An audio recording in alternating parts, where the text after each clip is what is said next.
Hey friends, welcome back to my channel. Today I'm taking you along with me as I meal plan for the next week and a half or so based on what we already have in our house in the freezers and in the pantry. School started back today and I am ready to have as many good systems in place and have things as well planned as possible. It just makes my life easier. Today actually starts a refresh of my nightly habit of closing down the kitchen every night. If you don't already, you can follow me on Instagram at Pursuit of Simplicity, where I share in my stories every night as I shut down the kitchen and restart that habit. There's just something about going to bed with my kitchen completely clean, the counters decluttered, and ready for a fresh start the next morning. Usually once I get on a routine of this habit, it's a whole lot easier to maintain. Having my dinners planned out and thinking about it each morning plays a huge role in that success. Tonight, for example, I've already pulled out some pre-cooked coconut lentil curry from my freezer cooking day last weekend.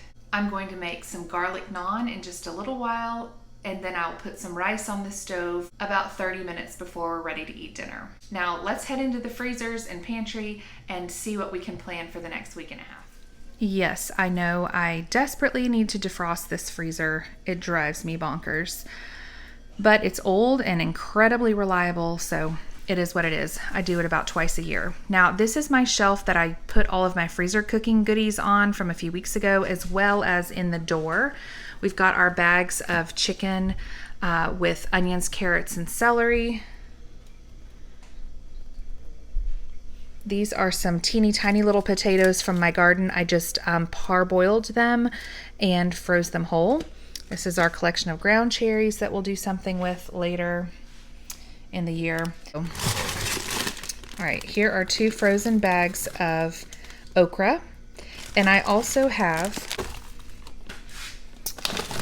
this bag of shrimp. Guess what that will make? Gumbo. I've also got some frozen veggies that I can add in there.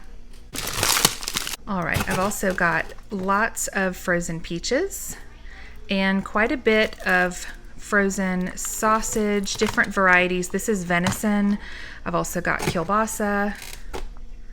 So we could do cabbage and kielbasa, or we could do red beans and rice. All right, this bin right here is really light and feeling pretty empty. So what I do at the beginning of the month, because I try to buy in bulk, I go ahead and purchase like 10 pounds at least of lunch meat, like turkey and ham, sometimes roast beef, oftentimes salami. And I will go ahead and take it out of the little bins that it comes in and freeze it. Like all of this is ham and all of this is turkey. So we've got lunches ready to go for the rest of the month.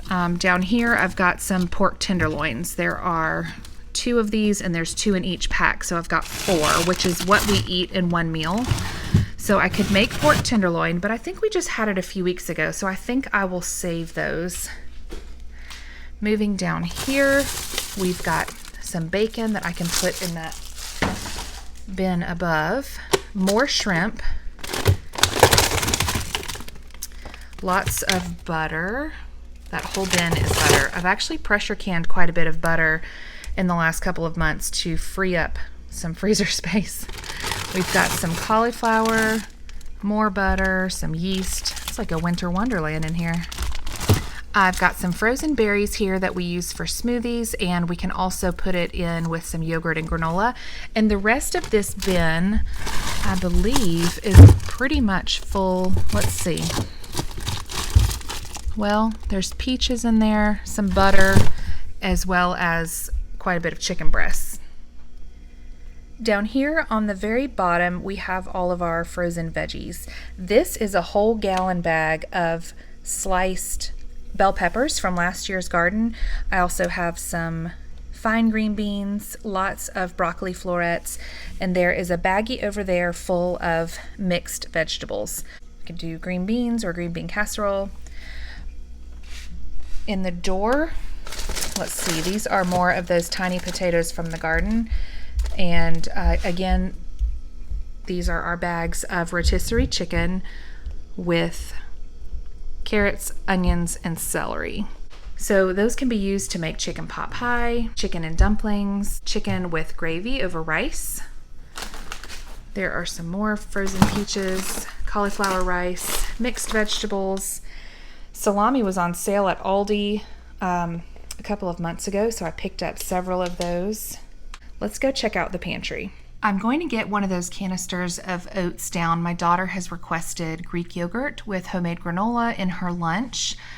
We try to avoid gluten for her. It really makes her stomach upset. So we are really bringing out all of our creative options for lunches that don't involve tortillas or bread.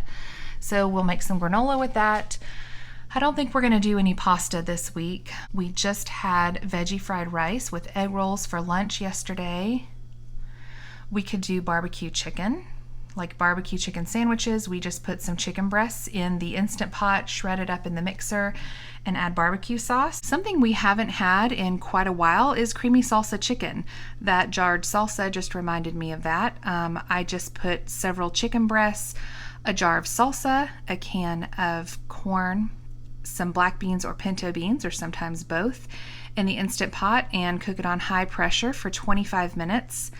We then add some homemade taco seasoning and a block of cream cheese and shred up the chicken, and it is fantastic. You can serve it over rice, you can serve it over lettuce and make like a salad, or you can use tortillas and have it like burritos. That might be going on the menu this week. There are our lentils back there, and here's the yellow saffron rice that I pick up at Sam's. There are some hot and spicy pork rinds that my kids love from Aldi, along with Aldi's Cheez-Its. I know I just mentioned creamy salsa chicken, but I may swap that out for green chili enchiladas. They're super simple and delicious. I like to serve it with some spicy corn dip on the side. I think that will go on the menu instead. These are some cans of curry paste, so I think I will put this massaman curry on the menu for this week. We will cube up some chicken and we'll add sweet potato and carrots and serve it over rice. It's a little bit spicy. You add coconut milk. It is delicious, and we haven't had it actually in like a few years. This canned venison reminds me that I've got some lettuce in the refrigerator that needs to be used as soon as possible, and this already cooked ground venison is perfect for recipes like taco salad. All I do is drain the broth off. I will crisp it up in a hot skillet, let it cool, season it with some taco seasoning, and then we'll dump that over a big bed of lettuce. We'll add corn, tomatoes, avocado, black beans or pinto beans, some shredded cheese. And I like to mix homemade ranch dressing with a little bit of salsa. It makes the perfect dressing for something like taco salad. Speaking of home canned goods, I have a ton of potatoes.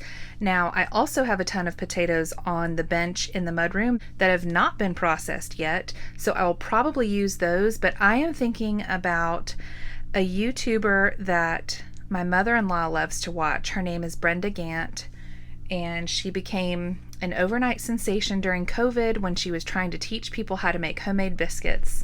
Well, my mother-in-law was watching a video on her making basically like loaded potatoes, kind of like you would have loaded mashed potatoes, but this was just basically potatoes like you see in these jars. They were cubed up. She boiled them until they were soft, and then she put them on the plate. She didn't mash them, but they were chopped up, and then she topped them with everything that you would top a loaded baked potato with. A little butter, some sour cream, cheese, maybe some steamed broccoli, definitely some crumbled bacon. That sounds like a really easy and fast meal for a school night. I've also got this unsweetened applesauce up here, and someone else that I follow was recently talking about cinnamon apple zucchini muffins. I'm going to have to remember who that was so I can go hunt down the recipe. But I have several bags of shredded zucchini in the freezer, and I think I will whip up some of those muffins for breakfast later in the week. The good thing about making muffins or sweet breads for breakfast, they can also be packed up and sent to school as a snack for my younger kids. This is the bottom freezer drawer in our kitchen. Over here on the left, you can see some frozen peas and carrots. There's lots of yeast that I store in the freezer, as well as some pecans, coffee, and frozen pineapple. On the right, we've got another bag of coconut lentil curry, several bags of frozen shredded zucchini, as well as some frozen strawberries and some frozen sugar-free candy. Up here we have several chicken carcasses that I save in order to make some homemade chicken stock. We've got some whole bean coffee, as well as more frozen fruit that we use for smoothies. It feels great to have our dinners planned out for at least the next week. That's about as much as I can fit in my brain right now. So one night we are going to have gumbo with shrimp and kielbasa. One night we will have green chili chicken enchiladas with spicy Mexican corn dip. One night we'll have taco salad. We will make masamang curry and serve it over rice. We will have loaded potatoes with steamed broccoli, and we'll also have barbecue chicken sandwiches. We'll probably serve the barbecue chicken sandwiches with some coleslaw and baked beans on the side. Based on what I found in my pantry, I'm also going to make a big batch of homemade granola and also some apple cinnamon zucchini muffins to have for breakfast this week, as well as sending with my kids to school for snack. For lunches this week, I'm going to make a big batch of chicken salad with apples and pecans. We have some leftover veggie fried rice from our big Sunday lunch yesterday. And my goal throughout the week for dinners is always to have some leftovers to eat for lunch the next day. I hope this was helpful in giving you some ideas to plan your menu for the week. Thanks for watching.